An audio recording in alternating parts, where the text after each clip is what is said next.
Haemorrhage का मतलब है ब्लड वेसल्स का फट जाना, मतलब ब्लड का टिश्यू में लीक करने लगना। जाहिर सी बात है आपको इस बात से अच्छे तरीके से ये बात समझ में आ गया होगा कि ब्रेन हेमरेज क्या होता है। ब्रेन हेमरेज में क्या होता है? ब्रेन हेमरेज दरअसल ब्रेन में जो ब्लड वेसल्स ब्रेन को न्यूट्रिएंट्स और ऑक्सीजन प्रोवाइड कराती हैं ब्लड के थ्रू, वो फटकर जब ब्रेन में ही ब्लड लीक होने लगता है तो ही इसे ब्रेन हेमरेज कहते हैं। ये एक प्रकार का स्ट्रोक होता है। पर ये होता कैसे है, चलिए इस वीडियो में आज हम यही बात ढंग से जान लेते हैं। देखिए, ब्रेन की आर्टरी जो ब्रेन में ब्लड सप्लाई कराती है वो यहाँ से हृदय से निकलने वाले आर्टा से कई सारे ब्रांच में डिवाइड हो जाती है, जिसे कैरोटिड आर्टरी के नाम से जानते हैं। ये कैरोटिड आर्टरीज हमारे ब्रेन में जाकर बिल्कुल कई सारे ब्रांचेस में बटकर पूरे ब्रेन को ब्लड सप्लाई कराती हैं। अगर व्यक्ति को कई साल से और बहुत ही इंटेंस स्ट्रेस की वजह से हाई ब्लड प्रेशर रहता है, या अगर व्यक्ति को ब्रेन ट्यूमर हो गया हो, या अगर किसी भी प्रकार से व्यक्ति के सिर पर कोई चोट लग गई हो, तो इन सब कारणों से क्या होता है कि ब्रेन की ब्लड वेसल्स फट सकती है। मतलब ये कारण हो सकते हैं ब्रेन में ब्रेन हेमरेज के। और इससे क्या होता है,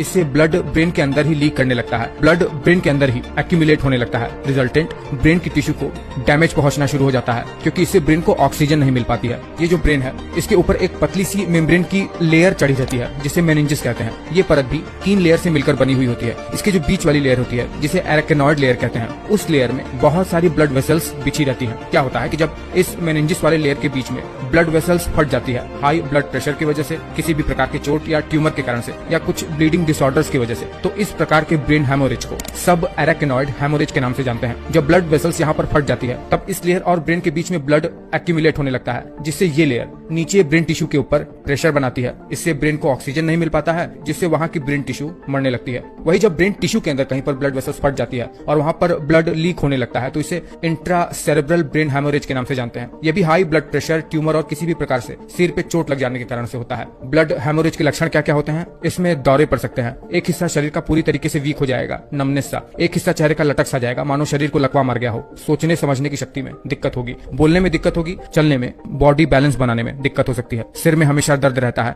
और इसका डायग्नोसिस MRI और CT स्कैन से होगा, जिसमें डॉक्टर ये पता लगाएगा कि ब्रेन के किस हिस्से में ब्रेन हेमरेज हुआ है। उसके